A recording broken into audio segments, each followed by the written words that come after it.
ngai na moni mutu mota a panzaki siège ya nani ya ba jeune bango pas la bunda na moyi abunda na butute c'est la lâche, ils sont lâches tout botindi ba tuna 3 heures pour que nous panza siège ya IDPS pour que nous panza ba siège ba son prendiongo mbala mona ki ba to majorité présidentielle vraiment ba sali ba jeune bango ba panzi ba siège na bango et puis ba leki na ba média ba sali ba visite ba l'axe na TV pour ba lobake terme na bango za coupe et puis après tout le monde qui ba jeune mususu ya majorité ba lo bien OK trop c'est trop, on va passer coup pour coup. Toyebi place ni non utaki. Toyebi place utaki na 207 ba tondi saki ba voyou wana na mbongo ba pesa ki bango na Fleuve Congo Hotel.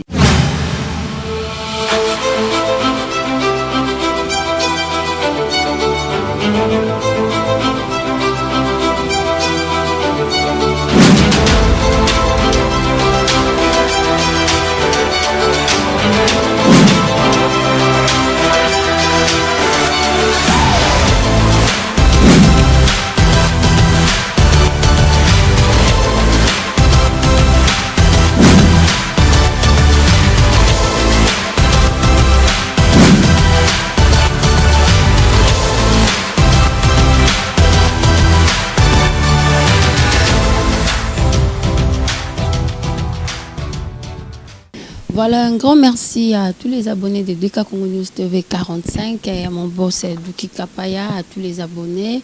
Et ben, ce maire chef Laurette Aruna, je suis toujours là pour vous servir, toujours dans le cadre de cette émission à l'écoute. À l'écoute d'aujourd'hui, nous avons honorable Serge Ouello. Donc, c'est avec lui que nous allons dérouler cette émission par rapport à l'actualité, à Makambo Ezolika Namboka ou Binonyo Soboyebi. Donc, c'est avec lui que nous allons dérouler cette émission, à expliquer Bisso en long en large, Makambo et les Kanaki, le 19, le 20, Oezaki marche bon et opposition, le 19 septembre, Makambo s'est déroulé. Donc, avec lui que nous allons dérouler cette émission. Bonjour, honorable Serge. Bonjour, maire chef Aruna, Nasepeli, Mbaliboso, tout ça, nos émissions. Donc, je suis disposé à répondre à ma question. Ok, voilà, merci beaucoup.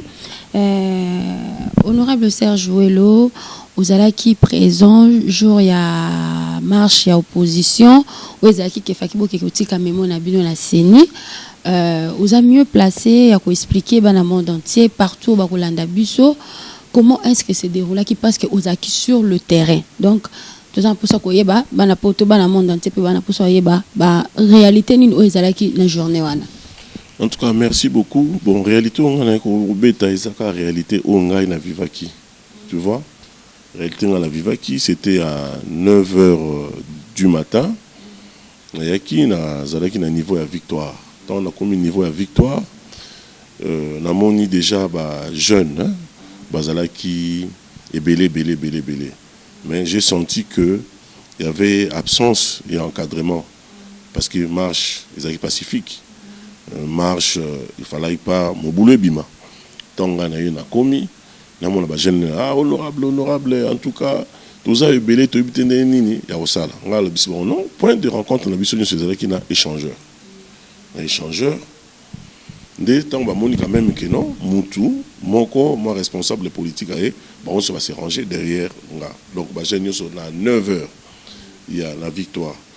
Même si on parcourt, tu as eu victoire, tu as eu université, tu as eu Takati, clinique 7e rue, tu as eu petit boulevard, tu as échangeur. Parce qu'il fallait tout ça à départ. Un échangeur, tu as eu Chango, tu as eu tu as mati bisonyo sous boulevard, tu as eu Sendwe, Tito, comme on a avenir enseignement siège à ma parti politique n'exagère point de rencontre voilà un maman runa mutako sabinote balo bateke o bana nde babandaki mo boulot lokuta nga na zaki na tête ya axe on a biso ya victoire limité échangeur moi j'ai bien encadré mes jeunes ba jeunes nga nyonso na encadré bango kitoko na bisaki bango la pesa bango ba consigne na lobby botambola ceux qui ba policier ba braquer bino botomboli maboko hein ça le signe paix ceux qui ba bandi masasi bolali na se même mutu moko azonga simate bo bangate to bandi marche na biso banzembo victoire to koti na université to université na coin station César avant comme pour côté nzela et qui n'a limité police a ouvrir feu nga na zobeta maso lokuta te o bakota ki Facebook na ngai ba monaki ma image eux etamboli na monde entier ndenge nazaki liboso na ba jeune na ndenge to komaki j'ai commencé même à crier, j'ai dit ça commence à tirer donc c'est eux, c'est la police qui a provoqué les manifestants pacifiques. Et puis tout le monde au Koutanana groupe il y a président Condor Gaben Chitea tout ça une jonction na 15e rue. La 15e rue calamité to zeli batu bautaki chango. Ndé batu bautaki chango ebelé. Batu bautaki chango ba singa ke po ba comme on a des problèmes bazwa ki na niveau ya matete kuna ba de bonhomme ba bloquer ki bango. Allez, ba bondi ba yi. Toke na bango malembe boulevard nanzela boulevard mobimba wana police et boaka lacrymogène et beta masasi yo ba jeune ba lobi que ba kozonga simate et loko touché nga mingi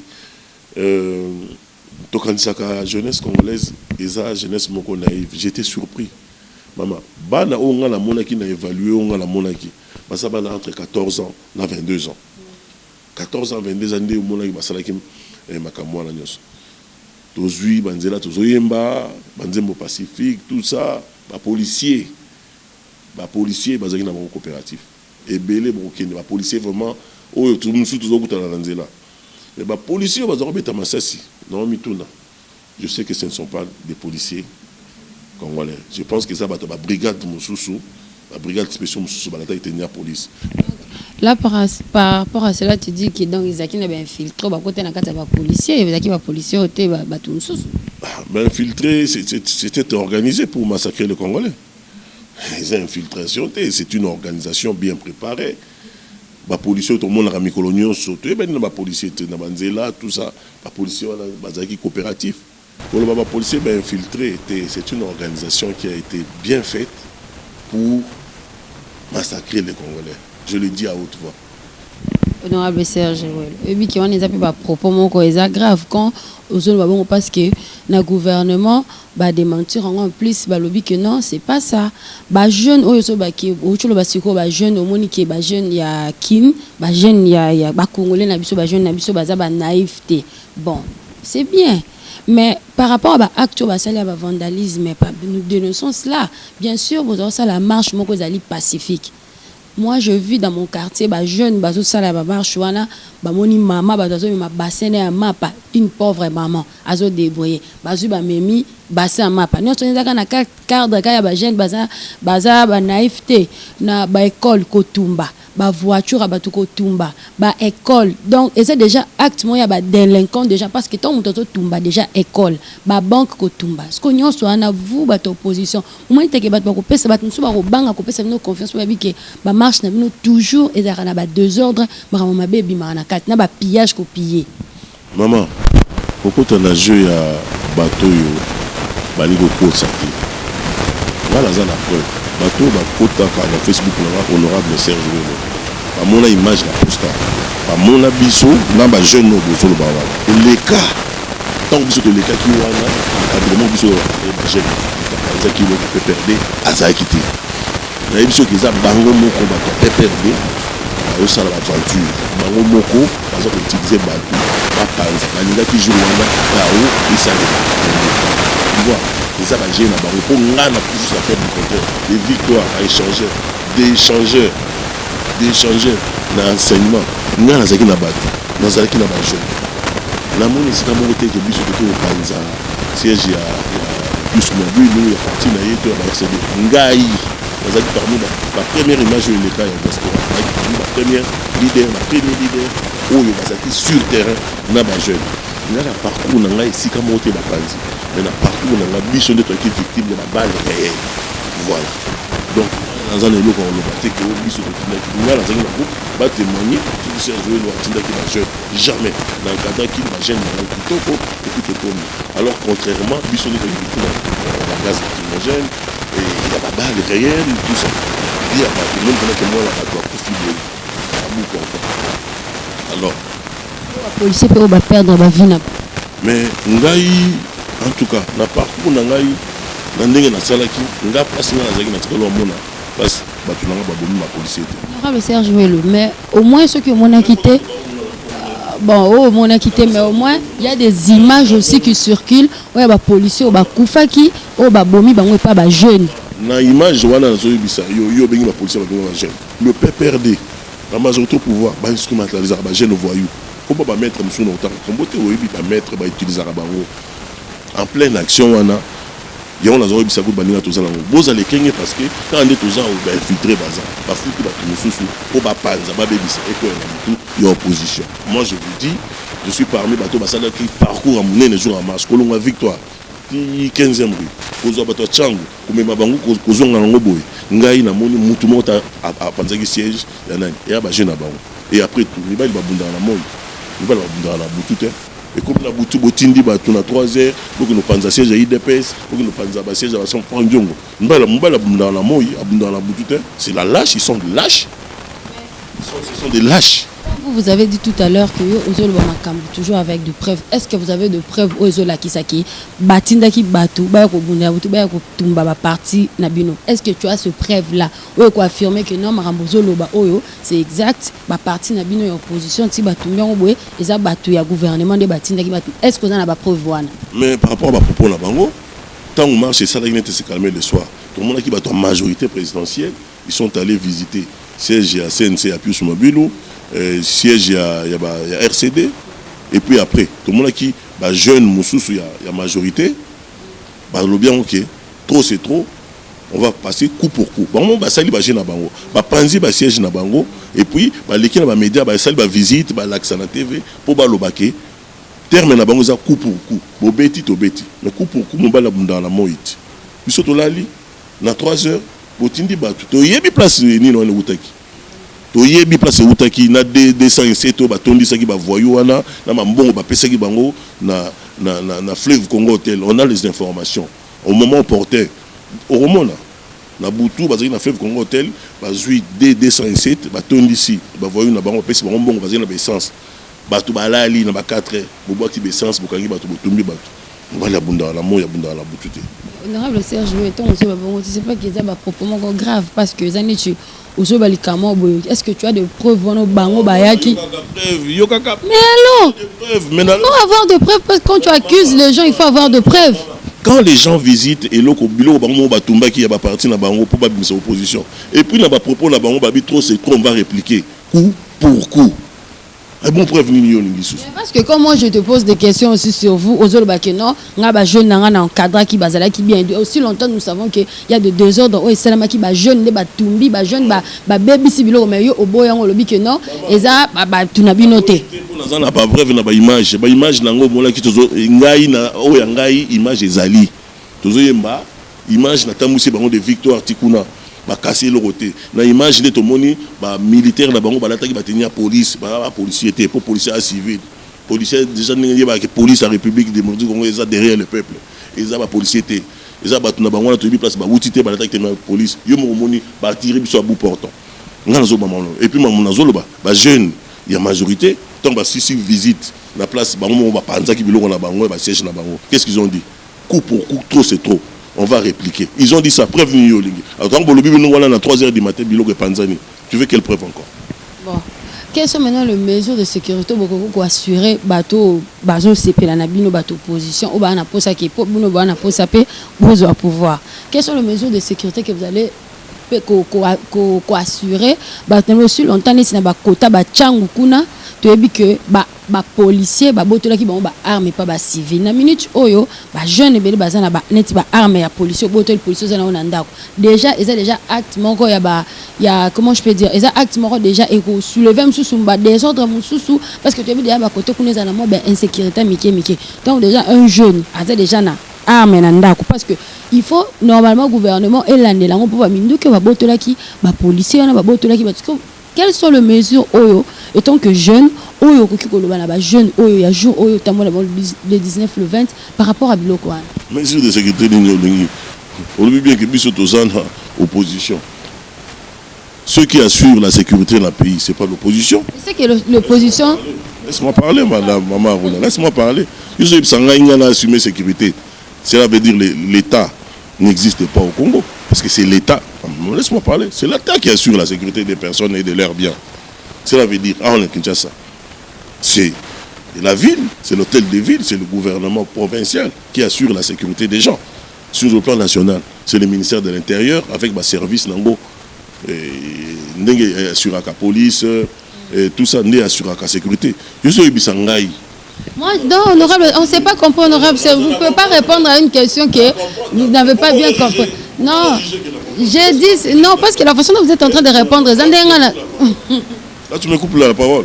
Ok, non, je vais répondre, mais je ne vous ai pas dit de prendre la sécurité à Batouandi dans le sens que les jeunes qui ont encadré Bango, ils sont leaders et jeunes parce que tu es aussi jeune. Dans le sens que la minute où tout le monde qui est policier, policier, qu'est-ce qu'on a là? Dans le sens que les intendants, comme les jeunes, tu peux dire aussi un mot par rapport à cela que non, il faut remettre. Dans ce sens-là que je dis. Maman, non, répétez-le. Hein? Sécurité à Mboka, ils ont assuré pour la ville, l'hôtel de ville, c'est-à-dire le gouvernement provincial, sur le plan national, le gouvernement central, via les ministères de l'Intérieur. Pour les jeunes, maman, nous bien, mon biso tout ça la technique, il y a la lutte pacifique. Les jeunes belé, Kalaming, tout le monde a reformé Bango, la technique, il y a lutte pacifique. Ça veut dire, au batang, il y a livre, il y a le col là-bas, anti-coup d'État, hein, tout ça, pour comprendre que nous, personnellement, en tant que leader, NASA partisan, il y a Malcolm X des États-Unis, nous partisan, il y a Martin Luther King, hein, il y a paix. La preuve, Bana Onga la Zoaki na victoire, Tina qui l'a vraiment limité, va casser l'autre, là personnellement. Pourquoi avant tout qu'il y ait une affaire de Bango, dans la lobby, tout ça la marche pacifique, tout ça la slogan. Provocation de l'unité. Moi j'ai fait ma part. Vous avez la raison, la responsabilité de la biche. C'est pour éduquer masse. La rééducation et la masse, voilà, on peut sur raison. Voilà pourquoi je vous dis que bientôt, les jeunes ont des partisans acquis le changement. Les jeunes ont autant pour multiplier ma manifestation. Pour encadrer Bango dans ma technique, il y a manifestation pacifique. Hein? Autant livre local la Jean Charles, petit coup d'état, tout ça, voilà. Pour autant qu'ils savent comment manifester, comment faire asseoir une armée répressive, mais de manière pacifique. Pour autant qu'ils savent qu'un peuple déterminé est plus fort qu'une armée de 1 million de personnes. Donc, on les a la technique trop ça. Mais jusque là, maman, n'a pas point au lobby. Dans le lobby, bango ba panzi bilon na bango ba infiltrer qui battent pas na ba marche na biso pour ba pesa biso tort. Pour ba lo ba coup pour coup. Mais mo ba la bunda na 3h na 4h t. Biso bunda na moyi voilà. OK, voilà, changeons de sujet. Là, toké sikoyo na makambo Italie dialogue. Honorable Serge Ouello, tu as vu que vous en tête, il y a des combattants et diaspora. Le na kati ya dialogue, tu as vu que la diaspora est allée représenter Pekuna. Mais tout le monde a qui été na dialogue. On a cadre et rassemblement. Naza na diaspora, mais on a la diaspora congolaise acquise au changement. On a participé qui na conclave.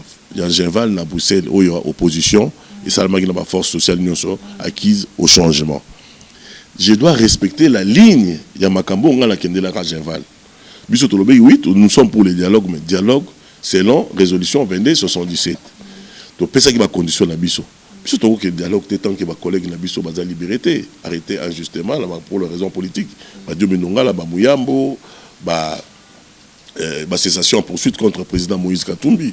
Nous avons visité qui dernièrement la Makala qui nous visité Ndekolanga Gérard Jekoko. Hein? Pour Azamon la Kingabwa, la Kingabwa, il a été élu, moi aussi j'étais élu. Jekoko a dû croupir la prison injustement, dossier vide. Donc, Bandekola Nyonso, il faut bima pour tout solo là. Parce que le pouvoir avait une chose et son contraire. Bolingi dialogue, mais t'as les lobos missiliste, PGR. Donc, ce monde tout le monde va ligner la bangote. Pour bayebi ke mandat la bango esili bayebi ke bazo yebela na oko saote maire chef nazo bisayo le 19 décembre hein ba oyebela ah ça ba oyebela retiens ce que je suis en train de dire Bossali 15 ans na pouvoir. Peuple a souffrir. Banzela mboule beta kaka apeme na ville a Omona. Mai na mai. Mbongo, bato bazouzo mbongo, pouvoir d'achat, ezate. Na toye bakake pas ces na Congo depuis kala. Mais pas sur ezasi koyo. Mama Runa. Mutema nous avons sur un être mais mutema no yebi. Mboke tambola boité. Alors, tu as échoué. Toi-même tu as signé et promulgué cette constitution. Tu ne veux pas la respecter. Tu cherches à contourner, à créer les subterfuges pour contourner le verrou constitutionnel. Mais que le peuple congolais a l'élo, on s'est retrouvé dans la trousse. Ils vont partir. Au nom, il y a. Au nom, il y a respect à la constitution. La constitution, ils allaient fruits. Il y a des négociations à miner. Donc on ne peut pas céder la caprice. Il y a une clique d'individus. Nous allons s'enrichir le peuple. On en a marre. Voilà. Ok, le 19 décembre, le président Longo Bikeda, avant président Longo, il faut élection et Salima. Président de la République à Koki Kolongwa. D'un coup, le 19 décembre, c'est dans quelques mois à ce qui président à Longwete. Binosko opposition, il candidat na minozane. Mais maman, mandat naïe est aussi là le 19 décembre. Pourquoi ils ont le soki? Si mandat le 19 décembre avant Longwa fait élection salimate papa. Parce que l'élection soit que salimate, ba Longwa karabwe qui tchango tika na vide. Si vous soki au pour ça d'élection. On a dit en 2011. 85% du budget, il y a une élection. Et où est-ce qu'il y a l'État congolais? Parce qu'il y a un mandat, il y a un mandat, il y a un moyen pour le pouvoir. Ce qu'on demande comme la souka. Est-ce qu'on a l'élection? C'est une stratégie sciemment étudiée pour mettre les Congolais au bout. Les Congolais, les Congolais, l'obité. Sur les talibans, de 14 à 22 ans. Les gens qui vivent là-bas, ils ont sacrifié. La marche, 14 à 22 ans de Bassali Maka. Bana wana balobi tokoyoka mutu soute. Obi ke bana wana je vous dis même biso ba leader opposition mo ba hôtel mais na biso. Vie tokoyoka sou mutu et ça système. Ceux qui peuvent comment comprendre que ça système, faut faire très attention. Bango ba ici balobi ka bien balobi ke Kabila Mande Sili Yebela bango nde bazo yembango. Donc yo boy organiser l'élection ou créer une histoire dans la cour constitutionnelle, ça yo interpréter la loi que yo tika là tout ça. Mais peuple botier moi je te dis au moment où je vous parle, Kabila ne sera plus président après le 19 décembre 2016. Voilà. Ok, voilà, c'est honorable Serge Boido. Nous achevons déjà presque à la fin de cette émission. Ce que par rapport à la plainte, parce que yo dans notre opposition, ça mieux placé au Yebisabiso. Il y a opposition, il y a eu de PSP pour porter plainte contre quelques personnes où il y a pouvoir paix par rapport à deux ordres et Utakiko Salema. C'est vrai? Oui, c'est vrai. De porter plainte contre responsable en Moka, ministre de l'Intérieur, gouverneur de la ville, commissaire, il y a police, tout ça, parce qu'ils ont failli à leur mission. Nous avons demandé une marche. Ils ont accepté cette marche. Ok? Alors, leur service, ils étaient incapables d'assurer la sécurité des personnes et de leurs biens. Et il y a eu des tueries. Près de 100 morts. 100 morts. 100 morts. Heureusement que ces pays,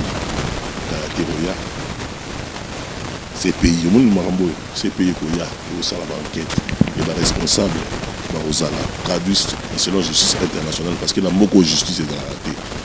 Bozoa, Batu, bo utiliser Batu, Baromo Babimsa Mobulu, Batumba, Basiège, va partir là-bas, Baromo Bassa là-bas des ordres, pour boire imputant en opposition, toi, Bazoba, la bangote, Bako Sara, la Batute, peuple Oyo, il y a un extrait discours Moko Mobutu Alobaka, maire chef, Naoebissa Mobutu Aloba, devant l'ouragan de l'histoire. Devant l'ouragan de l'histoire, mur ou pas mur, le feu tombe. Voilà. Le lobo il se Mobutu Azalaki Mobutu. Bon, donc Yemoko Aloba qui il n'y aura jamais de parti politique. Yemoko Aloba qui a aux l'éternel, dans le biquet, Maloba Naye, il y a Mobutu et Ratrapaki. Quand on le barre que devant l'ouragan de l'histoire, mûr ou pas mûr, le fruit tombe. Donc, le moment où Tozo Bisabino, dans la signaux nyonso, moni, biso ba grand observateur à la société, ba si ba indication nyonso, et on doit mettre noir sur blanc que ceux qui pouvoir en place et persister, ba rencontrer peuple na nzela na bango. Et on a zo bisabo que ndenge toza awa système izapena ya oyebela. Mais nous va blesser jouer là. Tu as dit que l'opposant, Batoussou, a confiance en l'opposant était dans 100%. Dans quel sens? Dans le sens que Mini Baby, que Bolobarabon, soit ceux qui ont sur poste, au commis ta pouvoir, ceux qui le lot, pimer le poste, au commis opposant. Pour te dire, opposant, peut être que va pimer la banque, peut poste, comme opposant. Le lot honorable Serge jouer le temps que jeune, sur mon poste, mon bon pouvoir. Au Kangamunoroté. Et ça, Batoussou, Ngai, personnellement, ceux qui ont des défauts, c'est incontrôlable. Ça veut dire qu'il y a un Batoussou dans la vie. Et alors, on a sa mission. Moi, j'ai beaucoup d'amis dans la majorité. Maman, Salanga, Tokola, la majorité, Baza, PRD et tout ça. Tu refais la paix, boy. Nous avons un ennemi, Bataïza et esprit, tu refais la paix, boy, tu solo li. Mais au cas où changer, ils ont la carte n'angate. Donc, poste, ou changer. Au cas où changer, ils ont la carte n'angate. On a pris ce exemple. Des députations provinciales, Nga Salema. Le président Martin a participé à Boyaka et Baraki l'élection de la T, à candidature. Mais tu sais combien le président a parti à majorité à Lukanga. Au bon de Nanga Bosser, je te dis que Yo na Kingabwa na limité, tous un siège moko. Tout ça, les 15 000 t-shirts, tout ça, 30 000 pour la campagne, tout ça, le boy pour la boy. Mais nous avons besoin de biloko walate. Na préféré qui na élection provinciale de Rataki. Nous avons une liste Franck Diongo a ça la million te. Nous avons 500 000 na biso il y a candidature topé ici. Et puis moi j'ai toujours battu pour campagne ici à Kinshasa sans polo, sans t-shirt. Bah quoi ça a peuplé. Tu comprends? Pour te dire que il faut qu'il y ait une poignée de gens qui savent dire non à la bêtise. Et Serge Ouello fait partie de ces gens-là. Et l'avenir très proche pour Mona.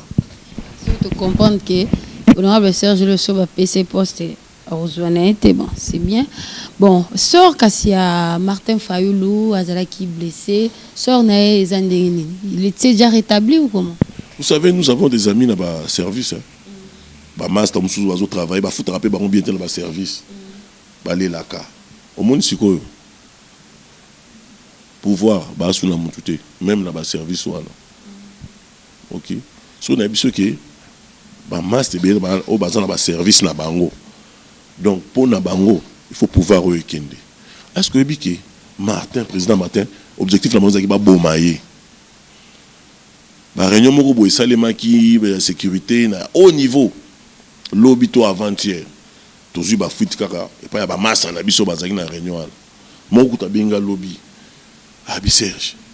Pour la rotanga comme on a été pour la couvrir. À lookinga partout. Abi Serge, je t'aime beaucoup.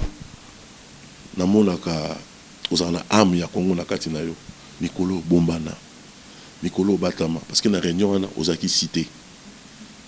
Parmi bateaux, il faut pas attaque ciblée pour avoir un système de attaque ciblée. Alors, tu fais une réunion. Alors, ces Martin là, il fallait les tuer.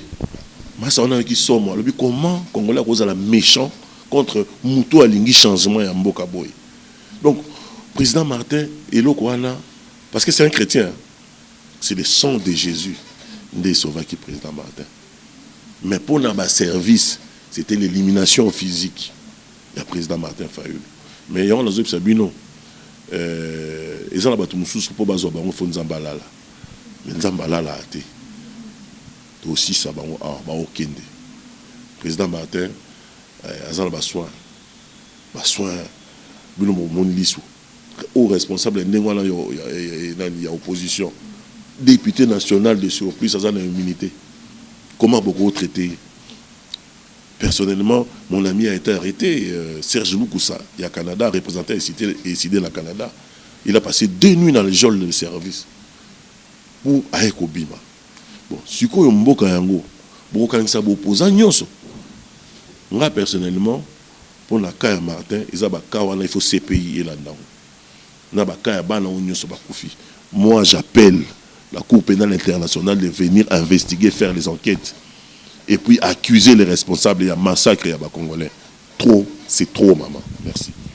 Ok, voilà. Merci beaucoup, honorable Serge Ouello. Vraiment répondre à l'invitation à Bisso malgré les acquis difficiles pour Nakozwao. Un dernier mot par rapport à Batutu au Bakulanda Bisso. Invité Lobania Soukoko Kolobanabango. Ilobasuka Nanga Ezalakaka, extrait à dernière lettre au héros national Nabiso Patrice Lumumba, à Komelaki, moi Sina et Maman Pauline. Imaginez Patrice Lumumba arrêté, tuméfié, torturé, Babetakie, Papesi Kaina Biki, Babikomela moi Sina. Patrice Lumumba comment quitté, oh Maman Pauline, Natikinda Koyo Pona Roland, Maman Natikinda Koboye, Pona Guy Patrice, Pona François, Pona Juliana. Message Patrice Emery à Komelaki, moi Sinaye, pauvre Maman Pauline, il a une s'adresser à Bisso. Na katika ta message à lobby, ni brutalité, ni sévice ne m'ont amené à demander pardon, car je préfère mourir la tête haute et la foi inébranlable à l'avenir et à la destinée de mon pays. Côté Moka commis, mort ou vivant, libre ou à prison, sur ordre des colonialistes, ce n'est pas ma personne qui compte, c'est le Congo. Congolais, aux gens de Kinshasa, aux gens intérieur, aux gens de la diaspora, comprendre que la vie sacrifice pézalaka. La vie, na mboka nyonso, na mukilmumba, révolution sociale maka samba sacrifice.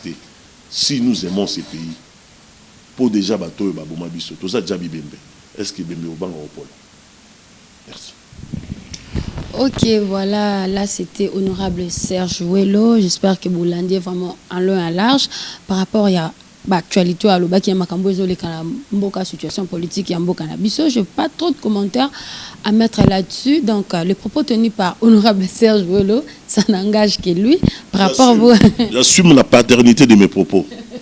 Ok, il a bien dit qu'il assume la paternité de ses propos.